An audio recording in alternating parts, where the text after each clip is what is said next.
भगवान की जय। 11वां अध्याय। राजा मैथिल ने पूछा, हे वरमान, जब कामदेव भस्म हो गया तो फिर उसकी उत्पत्ति कैसे हुई? श्रुतिदेव कहने लगे, हे राजन, यह कथा स्वामी कार्तिकेय के जन्म की है, जो यश और पुण्य देने वाली है। जब शिवजी ने कामदेव को जला दिया तो उसकी स्त्री रति अपने पति को भस्म हुआ देख शोक से मूर्छित हो गई। जब 2 घड़ी के बाद उसकी मूर्छा हो गई तब अति विलाप करने लगी, जिससे सारा तपोवन दुखमय हो गया। अब रति ने चिता में जलकर शरीर त्याग देने का विचार किया और पति के मित्र बसंत के पति में अंतिम क्रिया करने को बुलाया।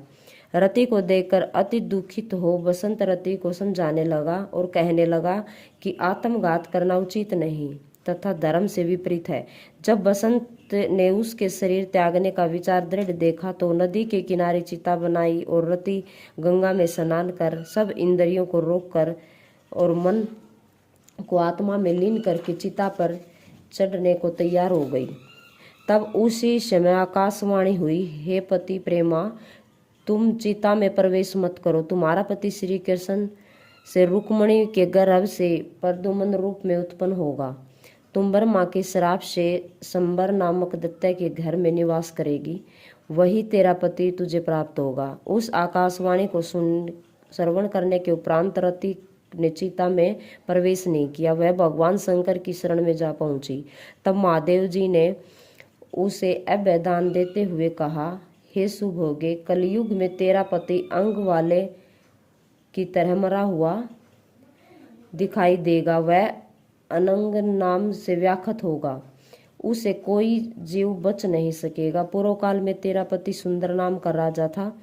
उस जन्म में भी तुम उसकी पत्नी थी, किंतु रज संकर कारिणी होने के कारण तुम्हारी यह दशा हुई। अब वैशाख मास की में मंदाकिनी नामक नदी में स्नान करके मधुसूदन भगवान का पूजन तथा उनकी दिव्य कथा सुनने से तुम्हारा पति अवश्य तुमको मिल जाएगा।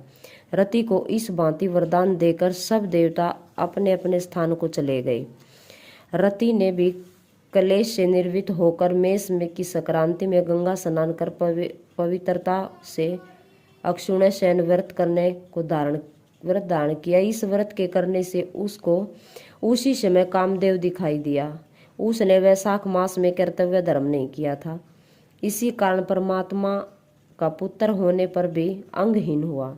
श्रुतिदेव कहने लगे, हे राजन, जब महादेव जी पार्वती जी के सम्मुख खड़े हुए अंतर ध्यान हो गए तो पार्वती जी खड़ी रह गई और सोचने लगी कि अब क्या किया जाए। तब उनके पिता हिमाचल उन्हें अपने घर ले गए, परंतु पार्वती जी श्री शिव जी के गुणों पर इतनी मुग्ध हो गई कि उन्होंने अपने मन में यही ठान लिया कि शिव जी ही मेरे पति होंगे और अपने माता पिता को समझाने पर भी न मानी तथा श्री शिव जी की मूर्ति को अपने मन में धारण करके गंगा तट पर जाकर घोर तप करने लगी। भोजन आदि छोड़कर तप करते करते बड़ी बड़ी जटाएं उनके सिर पर हो गई। इस प्रकार हजारों वर्ष तक शिव की आराधना करती रही। एक दिन सायंकाल के समय श्री महादेव जी ने पार्वती जी की परीक्षा करने के लिए ब्रह्मचारी वेश धारण करके उनकी पर्णकुटी में आकर उनकी नाना प्रकार से परीक्षा ली, परंतु उनकी अचल भक्ति देखकर प्रकट रूप में आकर कहने लगे कि हे भद्रे, जो तुम्हारे मन में हो वरदान मांगो। तब पार्वती जी कहने लगी कि मैं यही वरदान मांगती हूँ कि आप मेरे पति हों। तथास्तु कहकर श्री शिव जी ने सप्त ऋषियों को बुलाकर उपस्थित होने पर उन्होंने आज्ञा दी कि तुम हिमाचल के पास जाकर विवाह का प्रस्ताव करो। सातों ब्रह्मावादी ऋषि चारों तरफ प्रकाश करते हुए आकाश मार्ग से हिमाचल के घर पहुंचे। राजा ने उनका यथोचित पूजन आदि से सत्कार किया। तब ऋषियों ने कहा, हे राजा हिमाचल, तेरी पुत्री पार्वती पहले दक्ष की कन्या सती थी, जिसे अपने पति के यज्ञ कुंड में गिरकर अपने प्राण त्याग दिए थे। अपने पिता के यज्ञ कुंड में गिरकर अपने प्राण त्याग दिए थे। इनका पानी ग्रहण करने के योग्य सिवाय शिव जी के और कोई नहीं है, इसलिए तुम अपनी कन्या का विवाह श्री शिव जी के साथ कर दो। तब राजा हिमाचल बोले, हे ऋषिवर, मेरी कन्या ने तो छाल के वस्त्र पहनकर गंगा तट पर शिव जी के साथ विवाह करने के लिए अनशन व्रत धारण किया हुआ है, सो उसकी मनोकामना पूर्ण हुई। आप महादेव जी को जाकर कह दे कि मैं प्रीतिपूर्वक अपनी कन्या उनके अर्पण कर चुका हूँ। आप उस पर अंगीकार कीजिए। उधर सप्तऋषि श्री शिव जी के पास पहुँचे और विवाह निश्चित करके चले गए। इसके पश्चात निश्चित तिथि पर लक्ष्मी आदि सब देवियों और विष्णु आदि सब देवताओं के समक्ष विवाह हुआ।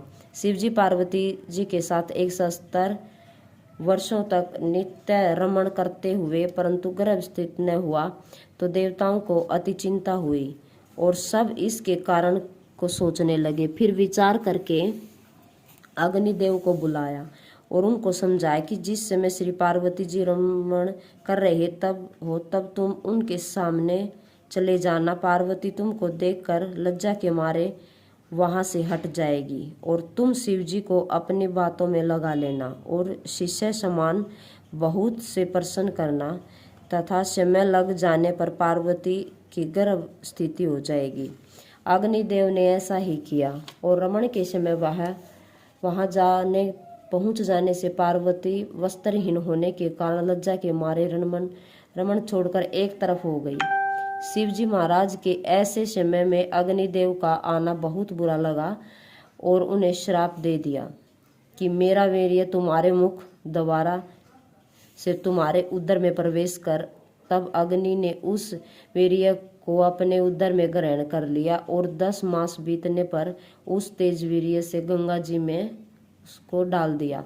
गंगा जी भी उसको सहन न कर सकी और उसको सरकंडों में फेंक दिया। तब वहां पर उसके 6 भाग हो गए। तब ब्रह्मा जी ने 6 कृतिकाओं को भेजा।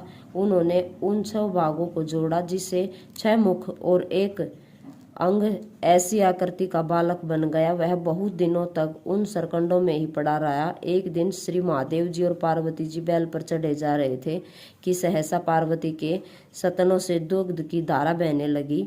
तब पार्वती जी ने श्री महादेव जी से इसका कारण पूछा तो श्री महादेव जी बोले, हे देवी, मैं इसका कारण कहता हूँ। देखो, ये पास में ही तुम्हारा पुत्र पड़ा हुआ है। और फिर महादेव जी ने पिछली सब कथा पार्वती जी को सुनाई और कहा कि उसी को देखकर तुम्हारे सतनों में दूध आ गया है, क्योंकि वह तुम्हारा पुत्र है। महादेव जी की यह बात सुनकर पार्वती जी ने उस बालक को उठा लिया और अपनी गोद में बिठाकर उसको अपने सतनों का दूध पिलाने लगी। इस प्रकार पार्वती जी पुत्र स्नेह में मुग्ध होकर उसको कैलाश में ले गई और उसका पालन पोषण करने लगी। श्रुतिदेव कहने लगे, हे राजन, यह कुमार कार्तिकेय के जन्म की कथा मैंने तुमको कही। इसको नित्य श्रवण करने तथा पाठ करने से प्राणी को पुत्र पौत्र आदि की प्राप्ति होती है। वैशाख मास में धर्म का आचरण करने वाली जो भी स्त्री इसको श्रवण करती है वह कभी विधवा नहीं होती। इस पुनीत वैशाख मास के सेवन से ही बिना शरीर वाला कामदेव भी शरीर वाला हो गया। जो प्राणी इस वैशाख मास में विधि पूर्वक सेवन करके स्नान दान आदि करते हैं वे भी कभी कष्ट नहीं पाते, परंतु जो लोग इस मास को बिना स्नान दान किए ही बिता देते हैं उन्हें अनेक प्रकार के दुख भोगने पड़ते हैं।